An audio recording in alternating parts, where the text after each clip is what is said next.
Deus tem planos para cumprir em nossas vidas. Essa é a mensagem de toda a Bíblia, e é isso mesmo que estamos estudando aqui no Encontro com a Palavra, escrito pelo pastor Vic Woodward e narrado pelo pastor Edson Bruno. Fique atento a mais um programa que o Ministério Cooperativo Internacional leva a você. Com você agora, pastor Edson Bruno.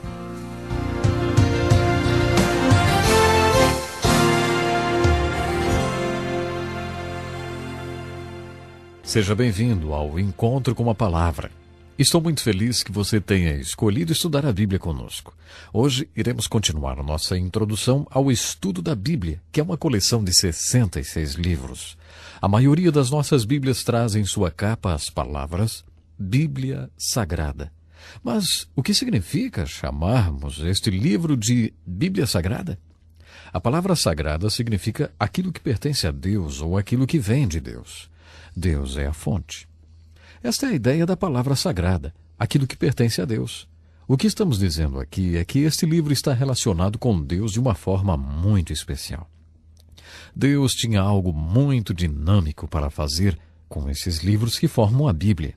Esse livro contém a mensagem de Deus ao homem. É isso o que torna este livro o mais importante livro do mundo. Portanto, o estudo da Bíblia é o mais importante estudo do mundo. É por isso que nós vamos estudar esse livro juntos, porque ele é o livro de Deus para nós. Deus tinha uma mensagem. Ele queria transmitir essa mensagem ao homem. Para fazer isso, ele moveu muitos homens, talvez mais de 40 homens.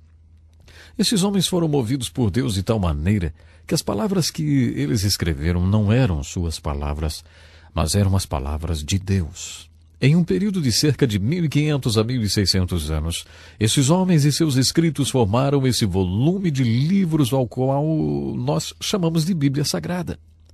O processo pelo qual Deus moveu esses homens a escrever esses livros é chamado de inspiração. Paulo disse que esses livros vieram de Deus através da inspiração. A palavra inspiração significa respirar para dentro. Isso tem a ver com o Espírito Santo de Deus respirando dentro daqueles homens, movendo-os a escrever esses livros. Pedro descreve a Bíblia com as seguintes palavras: porque não vos demos a conhecer o poder e a vinda de nosso Senhor Jesus Cristo seguindo fábulas engenhosamente inventadas, mas nós mesmos fomos testemunhas oculares da sua majestade, pois ele recebeu da parte de Deus Pai honra e glória, quando pela glória excelsa lhe foi enviada a seguinte voz: este é o meu filho amado, em quem me comprazo. Ora, esta voz, vinda do céu, nós a ouvimos quando estávamos com ele no Monte Santo. Temos assim tanto mais confirmada a palavra profética, e fazeis bem em atendê-la, como a uma candeia que brilha em lugar tenebroso, até que o dia clareie e a estrela da alva nasça em vosso coração, sabendo primeiramente isto, que nenhuma profecia da Escritura provém de particular elucidação, porque nunca jamais qualquer profecia foi dada por vontade humana. Entretanto, homens santos falaram da parte de Deus, movidos pelo Espírito Santo. Pedro usou uma linda palavra em grego, a palavra phero. Em muitos lugares, em vez de usar pontes para atravessar rios, as pessoas usam balsas. Isso acontece em muitos lugares onde há muita água. A palavra phero, em grego, significa instrumento de travessia.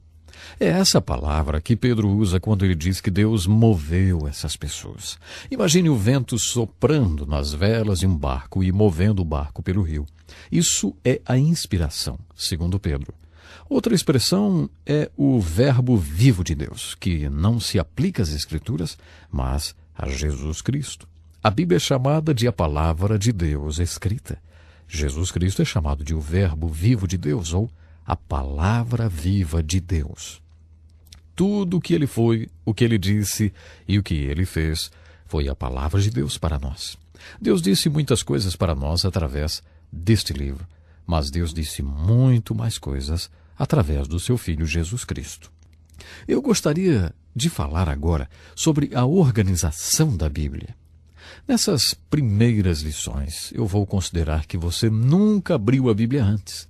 Se você já for um estudioso da Bíblia, tenha paciência. Nós alcançaremos você em algumas lições. Vamos lá. Os 66 livros da Bíblia estão organizados de acordo com o tipo de livros que são. Eles estão divididos em Velho Testamento e Novo Testamento. Mas nem sempre foi assim. Nos dias de Jesus, por exemplo, não havia divisão entre Velho Testamento e Novo. O Novo Testamento ainda não havia sido escrito. Por isso, os livros que existiam nos dias de Jesus eram simplesmente chamados de a Palavra de Deus ou as Escrituras. Somente depois que o Novo Testamento foi escrito e reunido numa coleção de livros é que foi feita a distinção entre Velho Testamento e Novo Testamento. A mensagem essencial dos livros do Novo Testamento é a seguinte: Jesus está vindo. É isso que esses livros estão dizendo. No princípio, segundo as Escrituras, Deus e os homens viviam em harmonia. Mas Deus ofereceu ao homem a capacidade de escolha e o homem escolheu se afastar de Deus. E Deus, que não pode tolerar esse tipo de rebelião, se afastou do homem. Portanto, existe um divórcio entre o homem e Deus. Esse divórcio entre o homem e Deus é o problema fundamental tratado pelas Escrituras. No Velho Testamento, Deus nos diz: você acreditaria se eu lhe dissesse que vou fazer alguma coisa sobre esse divórcio? No Novo Testamento, Deus nos diz: você acreditaria se eu lhe dissesse que fiz alguma coisa sobre esse divórcio? Note bem, os livros do Velho Testamento dizem que Jesus está vindo e que vai acabar com a separação entre Deus e suas criaturas. O Novo Testamento nos dá boa notícia. Jesus veio. E quando Jesus veio, ele acabou com a separação entre Deus e o homem. Existem duas palavras no Evangelho de Marcos que reúnem todo o Novo Testamento. Essas palavras são simplesmente Jesus veio. Os livros do Antigo Testamento estão divididos em 5 tipos. Primeiro, há os livros da lei. E esses livros da lei são a pura palavra de Deus. É onde Deus nos diz o que é certo e o que é errado e nos dá seus regulamentos. É onde ele nos mostra seu padrão de retidão. Os 5 livros da lei são seguidos pelos 10 livros históricos. Esses 10 livros históricos nos dizem mais ou menos que às vezes o povo de Deus obedecia aos livros da lei e às vezes não. Quando eles obedeciam a esses livros da lei, eles se tornavam exemplos para você e para mim. Mas quando eles desobedeciam, aí suas vidas se tornavam avisos para você e para mim. Em 1 Coríntios, capítulo 10, verso 11, o apóstolo Paulo nos dá a chave para os livros históricos do Velho Testamento e para o livro histórico do Novo Testamento. Quando você ler os livros históricos, procure por exemplos e avisos. Esses exemplos e avisos são baseados no seguinte: às vezes, eles obedeciam a palavra de Deus, encontrada nos 5 primeiros livros, e às vezes eles não obedeciam. Quando eles obedeceram, eles são exemplos. Quando desobedeceram, são avisos. Os livros históricos são seguidos pelos livros poéticos. Os livros poéticos são a mensagem de Deus para o seu povo, que tenta viver sua palavra neste mundo. Nos livros poéticos, Deus diretamente fala ao coração do seu povo. Por exemplo, no livro de Jó, Deus tem uma mensagem para o seu povo quando eles passaram por sofrimentos. No livro de Salmos, sua mensagem é a mensagem para quando o povo de Deus estiver louvando. Sobre todas as coisas que passam pelo seu coração quando você está louvando. Essa é a mensagem dos Salmos. No livro de Provérbios, Deus nos fala sobre o que se passa em nosso coração quando estamos lá fora, nos relacionando com os outros. Alguém já diz que quando você faz um negócio, há 2 coisas que podem ser obtidas: dinheiro e experiência. Mas há certas pessoas que quando você negocia com elas, o dinheiro sempre vai para elas. Para você só fica a experiência. O livro de Provérbios foi escrito porque Deus não queria que seu povo ficasse só com experiência dia após dia. Ele queria que seu povo tivesse alguma sabedoria prática sobre relações humanas. É por isso que ele nos deu o livro de Provérbios. Eclesiastes é a mensagem de Deus para o seu povo quando eles tiveram dúvida no coração. Os Cantares de Salomão são uma mensagem dirigida para o povo de Deus quando estiverem fazendo amor. É quase como que se você estivesse ouvindo uma conversa de amor entre 2 apaixonados, em lua de mel, vamos dizer assim. A próxima seção da literatura do Velho Testamento é a maior seção. Em termos de capítulos e versos, ela é chamada de os profetas, e tem 2 tamanhos. Primeiro temos os profetas maiores e depois os profetas menores. Os profetas maiores são chamados assim não porque são superiores, e a denominação de profetas menores não quer dizer que eles sejam inferiores. Os profetas maiores foram muito prolixos, com 66 capítulos, 52 capítulos e 48 capítulos. Eles levavam muito tempo para dizer as coisas. Os profetas menores são chamados assim porque têm 1 capítulo, 2 capítulos ou 3 capítulos. Provavelmente eles foram pregadores melhores, porque conseguiram empacotar melhor a sua mensagem.